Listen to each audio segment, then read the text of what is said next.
المشاهدون الأكارم، طابت أوقاتكم أينما كنتم بكل خير. من تلفزيون دولة إريتريا نحييكم ونقدم لحضراتكم نشرة أخبار هذه الفترة، معكم فيها قاسم أحمد، ونستهلها كالعادة بأبرز العناوين. فخامة الرئيس إسياس أفورقي يزور جمهورية مصر العربية.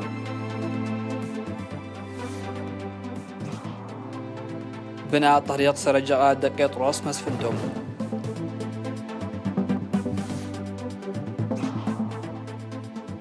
أنشطة نفير لحماية التربة وحفظ المياه في منطقة بدم. فرض تدابير عزل على نحو 200 ألف شخص في إقليم كاتالونيا الإسباني. حادث تصادم بين حافلة وقطار في باكستان يسفر عن مقتل 15 شخصا. فندق من ذهب في فيتنام. أهلا بكم إلى تفاصيل النشرة. توجه فخامة الرئيس إسياس أفورقي صباح اليوم إلى جمهورية مصر العربية في زيارة عمل تستغرق 3 أيام، وسيبحث الرئيس إسياس أفورقي مع الرئيس عبد الفتاح السيسي والمسؤولين المصريين الآخرين العلاقات الثنائية والقضايا الإقليمية.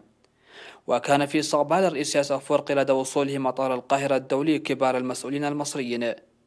يرافق الرئيس إسياس أفورقي في زيارة وزير الشؤون الخارجية السيد عثمان صالح ومستشار الرئيس السيد يمان جبر آبي. يذكر أن الرئيس إسياس أفورقي قد قام الأسبوع الماضي بزيارة إلى السودان، والتقى خلالها رئيس مجلس السيادة السوداني الفريق عبد الفتاح البرهان ورئيس الوزراء عبد الله حمدوك.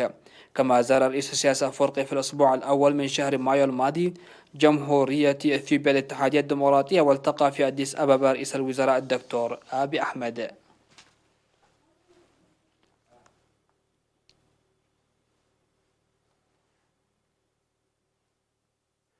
تجري أعمال بناء طريق ترابي جديد يربط بين منطقتي سرجغا ودقيطروس ومسفنتو بتعاون سكان القريتين والدعم الآلي. وأوضح المشرف على العمل المهندس دانيال إياسو أن الطريق البالغ طوله 3 كيلومترات ونصف سيخفف من مشكلة المواصلات التي كانت لسوء الطريق، وأن 80% من أعمال شق الطريق قد أنجزت. وقال مدير مديرية سرجعة السيد كفل مريم قبر مسقال إن 150 إلى 200 من السكان يشاركون في العمل يوميا، وقد قارب الطريق على الاكتمال، داعيا القرى الأخرى لاتباع هذه المبادرة.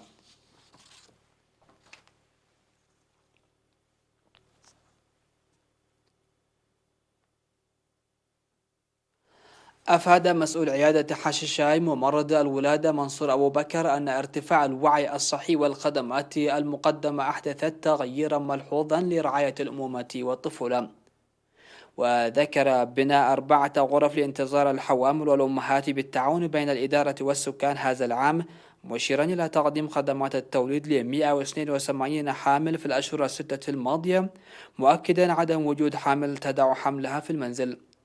وأوضح انخفاض ظاهرة الأمراض عامة والأمراض المعدية خاصة نتيجة تطور الوعي الصحي.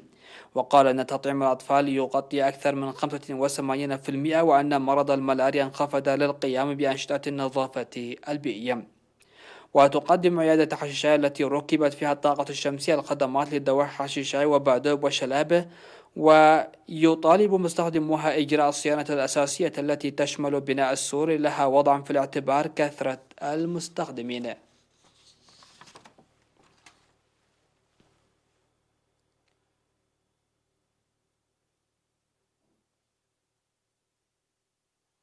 يقوم سكان ضاحية بدة بمديرية قلعلو بأنشطة حماية التربة وحفظ المياه للدفع بالإنتاج الزراعي. وأشار المزارعون إلى الجهود القوية التي يقومون بها للاستفادة من سيول الهضبة، لكن قوة السيول ظلت تسفر عن انهيار الحواجز والمجاري التحويلية وانجراف التربة، منادين لتقديم الدعم الآلي.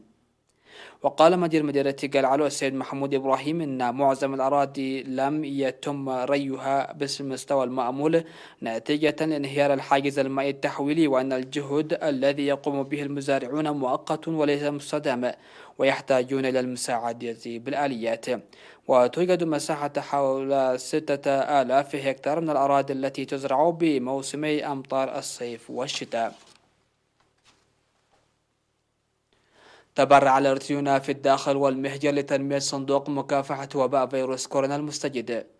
وأفاد تقرير أو وزارة الصحة بأن الإرثيين في مدينة الرياض وضواحيها بالمملكة العربية السعودية واصلوا تبرعهم، وقدموا في شهر يونيو فقط 85,216 ريال، لتصل جملة تبرعاتهم للتصدي لكورونا إلى 731 ألف ريال. وتبرع عمال مكتب وزارة العمل والرعاية الاجتماعية في إقليم شمال البحر الأحمر ب14,355 نوفة، وجمعية قسقى مريم أمهور المقيمين في أسمر 5,000 نوفة، وجمعية أبناء كودفلاس في أسمر 3,000 نوفة، وجمعية قدس ميكائيل عزرانة في أسمر 3,000 نوفة، وجمعية مدهني آلام عبد جزباندا 2000 نوفة، وجمعية جابر منفس قدوس عد قاول بمديرية مندفر بأسمر 2000 نوفة، وجمعية قدس ميكائيل عد قنص بالريخ في أسمر 2000 نوفة، وجمعية استرئيو مريم عد نفاس بميعداقا في أسمر 2000 نوفة. وتبرع جمعية كيدان مهرد بيطرس 2000 نوفة، وجمعية قدس ميكائيل عد جول في أسمر 2000 نوفة، وجمعية مدهني ألم زبان إنجب في أسمر 1500 نوفة، وفروين سوبر ماركت بميتمناي 1000 نوفة. من جهة أخرى تبرعت الجالية الإرثرية في مدينة بيرو الأسترالية في مناسبة إحياء 20 من يونيو يوم الشهداء 4740 دولار استرالي لصندوق أمانة الشهداء. وقدمت التنظيمات الإرثرية في ألمانيا لنفس الغرض، حيث قدمت اللجنة الوطنية في برلين 2550 يورو، واللجنة الوطنية في مدينة مونشن وضواحيها 900 يورو، واللجنة الوطنية في منهايم 2825 يورو، واللجنة الوطنية في كيلن وضواحيها 2720 يورو، واللجنة الوطنية دوزلدورف وضواحيها 1000 يورو، واللجنة الوطنية في بورتال وضواحيها 1500 يورو، والجالية في روترغان 250 يورو، واللجنة الوطنية في فرانكفورت 1500 يورو، والاتحاد الوطني للمرأة الإريترية في فرانكفورت 300 يورو، واللجنة الوطنية بيلفيلد 460 يورو، واتخذوا مبادرة كفالة أسر الشهداء. وفي إيطاليا قدم تنظيم شباب الجبهة الشعبية للديمقراطية والعدالة في مدينتي روما وميلانو 10,500 يورو لصندوق أمانة الشهداء.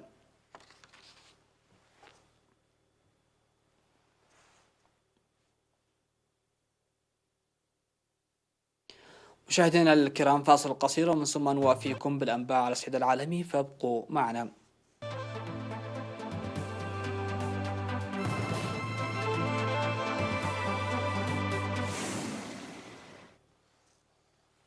أهلا بكم. على الصعيد العالمي، أصدر إقليم كاتالونيا الإسباني يوم السبت قرارا يفرض إجراءات العزل على منطقة تضم حوالي 200 ألف نسمة في شمال شرق البلاد بعد انتشار عدوى كورونا في المنطقة.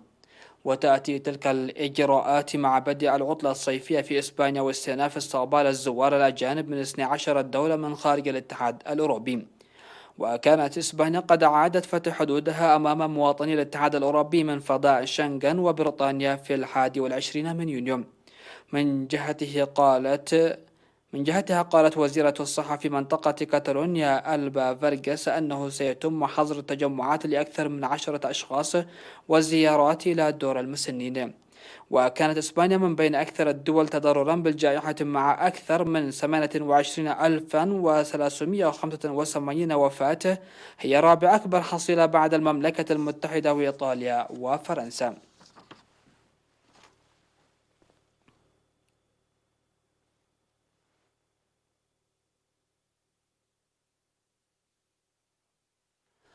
وقع حادث تصادم بين حافلة متجهة إلى مدينة لاهور بالبنجاب وقطار عند معبر قرب مدينة شنغوبورا، أسفر عن مقتل 15 شخصا وإصابة 8 آخرين بينهم نساء وأطفال.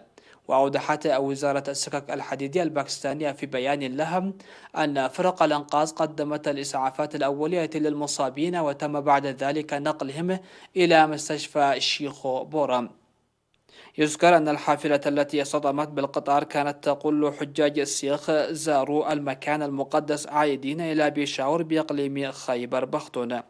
وأبدى الرئيس الباكستاني عارف علوي ورئيس الوزراء عمران خان حزنهما على ضحايا الحادث، مرسلين تعازيهم ومواساتهم لأسر الضحايا والمصابين.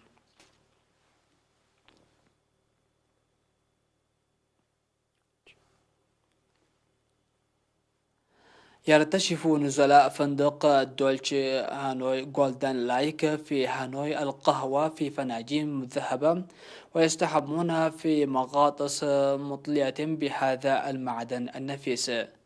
فقد فتح أول فندق مطلي بالذهب أبوابه في هانوي عاصمة فيتنام، ويعرب مالكوه عن ثقتهم بنجاحه رغم القيود المفروضة على الطيران بسبب جائحة كوفيد-19 المستجد. وكلف بناء الفندق 200 مليون دولار، وقد طلي بالذهب من عيار 24 قيراطا بهو الفندق وحوض السباحة والغرف فيه، فضلا عن أواني المائدة. وتبلغ كلفة النزول في الفندق 250 دولارا في الليلة، وهو سعر مرتفع بالنسبة لفيتنام، لكن بعض أثرياء البلاد يمكنهم أن يعيشوا فيه حياة ترف. وتعزى كلفة البناء المتواضعة نسبيا إلى تنفيذ الطلاء بالذهب محليا، ما أدى إلى خفض الكلفة بشكل كبير.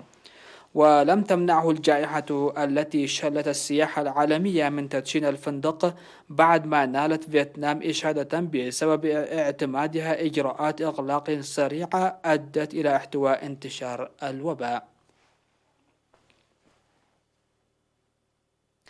مشاهدينا الأكارم، هكذا انتهت النشرة. شكرا لحسن الاستماع والمتابعة، والسلام عليكم ورحمة الله.